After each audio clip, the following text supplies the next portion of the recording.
Picture this. You're in the kitchen, making lunch. It's a beautiful day.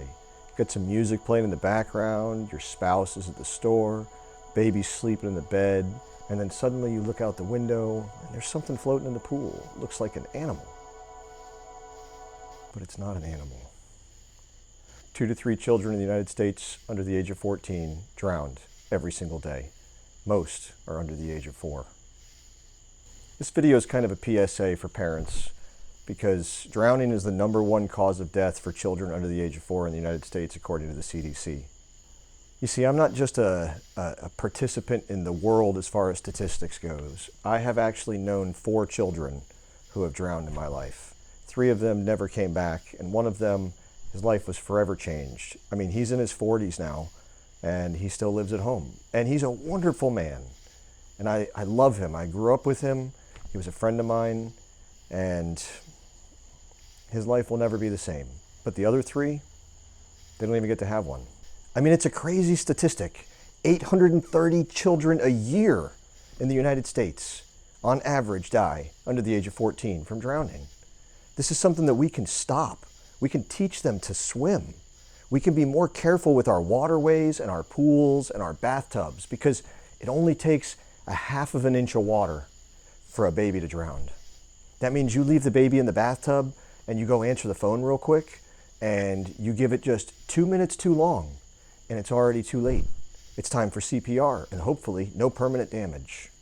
And if you wait 5 minutes, it may just be too long. In 2022, 461 children between the ages of 1 and 4 drowned in the United States. That was a 28% increase from 2019 alone.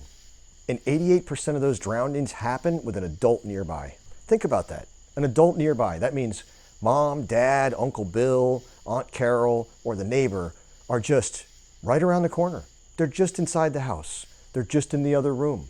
They're just sleeping right there next to the pool on the lounge chair. Because the thing about drowning is, it's a silent killer.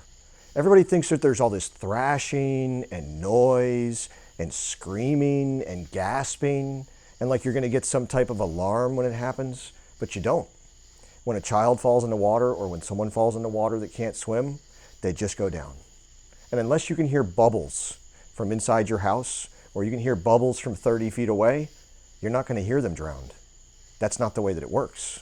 My father had 8 children, and he told me he had pulled every single child out of the water at one point or another. And I have 3 children, and I have pulled all 3 of my children out of the water at one point or another. It is never too early to teach your children to swim. As soon as mom can get back in the water, baby can learn to hold its breath. As soon as baby is able to crawl, baby can learn to swim and float. As soon as the baby is old enough to walk, the baby can swim to shore and pull itself out of the pool. But only if you teach them to swim. You see, these kids are dying because we as parents and adults are not paying enough attention. We're not watching them close enough. We're not teaching them how to swim, and we're not protecting them. Because when a baby reaches for a toy in a pool, or when a baby leans over to grab at a fish or its reflection in the water, it doesn't know what it's doing. It has no idea the dangers it's about to put itself in. And that's our responsibility as parents. And you never want to be the parent looking out that window thinking it's a freaking animal. Because 87% of fatal drownings in children under 5 happen in home swimming pools.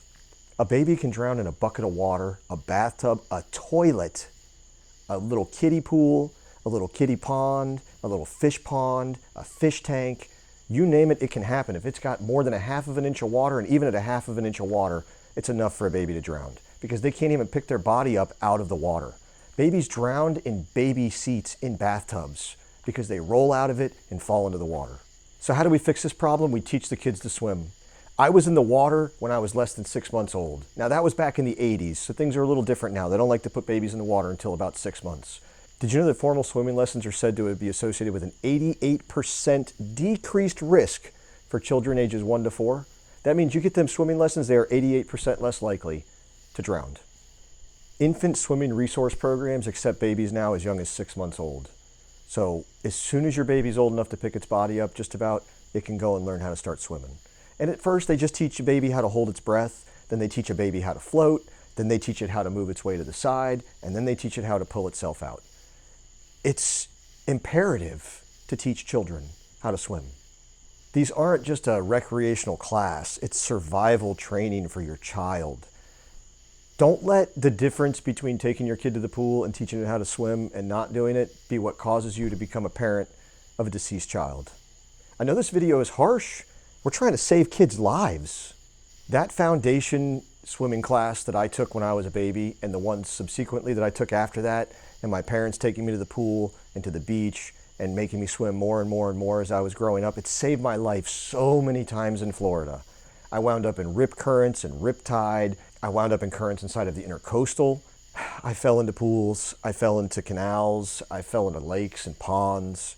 And there's no way that I could have survived those things without somebody being there to save me if I didn't know how to swim. And remember my other video that no one's coming to save you? If you don't save your children and you don't watch your children, then no one else is going to do it. Stop assuming it won't happen to you. And if you have a neighbor with a child and you have a pool, it's your responsibility to lock it up. Make sure that wherever they are, there is no way that they can get to water. And remember to do layers of protection.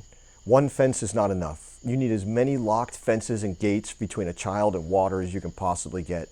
If you have a pool, you should not only have a pool fence, but you should also have the pool enclosure locked. You should have the doors going out to the pool enclosure locked. And you should have alarms on your pool that tell you if something falls in. These are all things that we have available to us now, and they save children's lives, which is why we have them. Kids are attracted to water. They want to play with water. They want to experience things. You can't be mad at them because they're inquisitive and they just want to learn. So teach them when they're young so they don't have to learn the hard way. If you don't know how to swim, remember this channel is all about learn, do, teach. Learn how to swim yourself, swim, and teach other people to swim. Go out there and make sure that there are more people that are educated. And don't forget to remove standing water from bathtubs, buckets, and wherever else a child can get to, because it doesn't take, but remember, a ½ inch of water for a child to drown. And the number one rule in all of this is to never assume someone else is watching the children. If you are near children, then you should keep your eye on them. If you are near water, you should keep your eye on the water. It does not take long to save a life, and then you can never get one back. So I implore you to find an infant swim class now, or take your older children and teach them how to swim now. That's the official gobbledygook for today. Like and subscribe. Share this video with somebody who you think needs to see it. Share it with your friends. Steal it from me. I don't care. Get the word out. Make your own video. Copy this one. Do whatever. Let's save some children. Let's save some children together. And then go out there and learn something, do something, and teach something. Ta-ta for now.